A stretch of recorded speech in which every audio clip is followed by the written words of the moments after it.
যেকোনো স্পেশাল দিনে কিংবা নিজের পরিবারদের সাথে এনজয় করতে তৈরি করে নিতে পারেন ঝাল ঝাল মাটন কষা।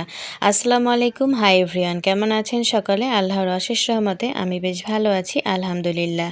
আমি আজকে রান্না করব খাসির মাংস দিয়ে আলু দিয়ে, আর সেটা খেতে ভীষণ সুস্বাদু হয়েছিল। দেখতে যতটা লোভনীয় লাগছে, খেতে কিন্তু ততটাই সুস্বাদু হয়েছিল। আর সেই রেসিপি শেয়ার করব। রেসিপি ভালো লাগলে সাথেই থাকবেন, অন্যদেরকে দেখার সুযোগ করে দিবেন। আজকে আমি মাটন কষা তৈরি করার জন্য প্রথমে চুলায় একটি প্যান বসিয়ে সেখানে আমি 1 কাপ থেকে একটু কম হবে তেল দিয়ে দিলাম। আর সেই তেলের মধ্যে এখন আমি বড় বড় করে কেটে রাখা আলু দিয়ে দিচ্ছি। তবে আলুগুলো কিন্তু ধুয়ে রেখেছিলাম।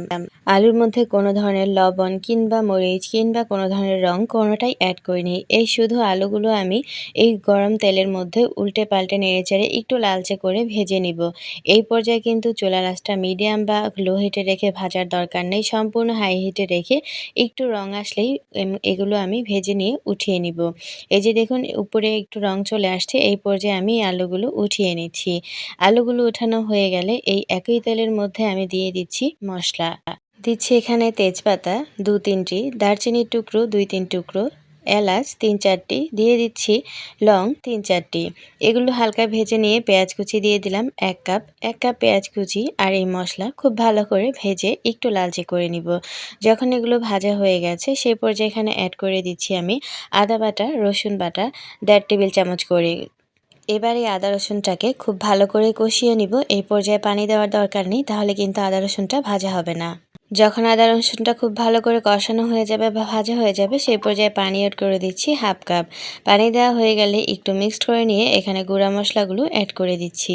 মরিচের গুঁড়ি 1 টেবিল চামচ, হলুদের গুঁড়ি 1 টেবিল চামচ, ধনে গুঁড়ি 1 টেবিল চামচ, জিরা গুঁড়ি 1 টেবিল চামচ। আবার একটু পানি অ্যাড করে দিচ্ছি। প্রথমে যে পানিটা দিয়েছিলাম সেটা শুকিয়ে গেছে, এজন্য আরও একটু পানি অ্যাড করে দিলাম। মশলাগুলো যেন খুব ভালো করে কষাতে পারি সেই জন্য। একটু নেড়েচেড়ে মিক্সড করে দিয়ে ঢাকা দিয়ে ঢেকে দিব মশলাটা কষানোর জন্য। কিছুক্ষণ পরে ঢাকা উঠিয়ে নিচ্ছি। এই যে দেখুন আমার মশলাটা খুব ভালো করে কষানো হয়ে গেছে, আর সেটা বুঝতে পারবেন তখন যখন তেলটা উপরে এরকম ভেসে আসবে। একটু নেড়েচেড়ে দিয়ে আমি এখানে আগে থেকে ধুয়ে কেটে পরিষ্কার করে রাখা খাসির মাংস 1 কেজি পরিমাণ অ্যাড করে দিলাম। এখানে আমি এক্সট্রা আরও কিছুটা খাসির চর্বি অ্যাড করে দিচ্ছি। যদি আপনারা পছন্দ না করেন তাহলে নাও দিতে পারেন।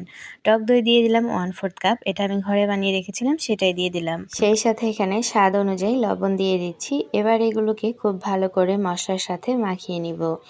এটা হাতা দিয়ে খুব সুন্দর করে আমি উল্টে পাল্টে সব কিছু খুব ভালো করে মাখিয়ে নিলাম। দেখতেই পেয়েছেন, মাখানো হয়ে গেলে ঢাকা দিয়ে ঢেকে ফুল আঁচে জাল করব।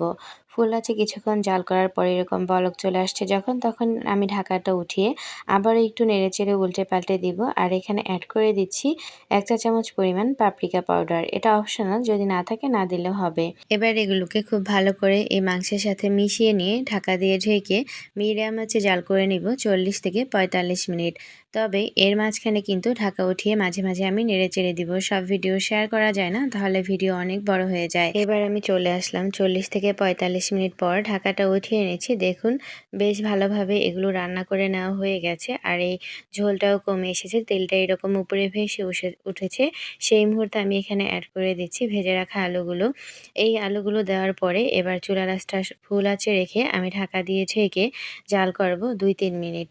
এই যে 2-3 মিনিট পরে আমি ঢাকাটা উঠিয়ে নিচ্ছি। এবার এই তেলের সাথে খুব ভালো করে একটু নেড়েচেড়ে ভেজে নিচ্ছি।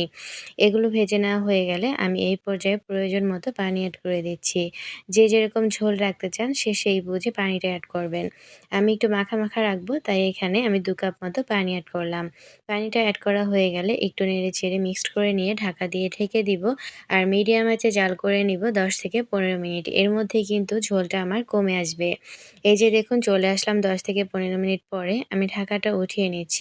দেখুন আমার কিন্তু প্রায় রান্না হয়ে এসেছে। এই পর্যায়ে আমি লবণটা দেখে নিচ্ছি, আর এখানে মরিচ অ্যাড করে দিচ্ছি, কাঁচা মরিচ আস্ত। ঝাল খেতে চাইলে এটা আপনারা চিড়েও দিতে পারেন। আর সেই সাথে দিয়ে দিলাম গরম মশলা গুঁড়ি 1 চা চামচ। আরও দিয়ে দিচ্ছি এখানে পেঁয়াজ বেরেস্তা। এখানে আমি পেঁয়াজ বেরেস্তা দিয়েছি 2 টেবিল চামচের মতো হবে। ঢাকা দিয়ে ঢেকে এবার ফুল আঁচে জাল করব 2 মিনিট। 2 মিনিট জাল করে নিয়ে আমি ঢাকাটা উঠিয়ে নিচ্ছি। ঢাকা উঠিয়ে নিয়ে আলতো হাতে একটু নেড়েচেড়ে নিচ্ছি। এই মুহূর্তে কত সুন্দর একটা ঘ্রাণ বের হচ্ছে যখন রান্না করবেন আপনারা তখন ঠিকই বুঝতে পারবেন।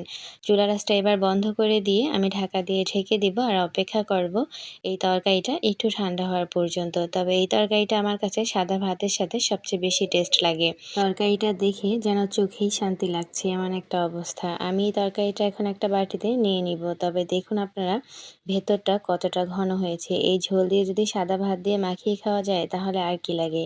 আমার এই রেসিপি ভালো লাগলে সাথেই থাকবেন, অন্যদেরকে দেখার সুযোগ করে দিবেন। আমি আজকের মতো বিদায় নিচ্ছি। আবার নতুন কোনো রেসিপি বা ভ্লগ নিয়ে হাজির হয়ে যাব। সেই পর্যন্ত সকলে ভালো থাকবেন, আমার জন্য দোয়া করবেন। আল্লাহ হাফেজ।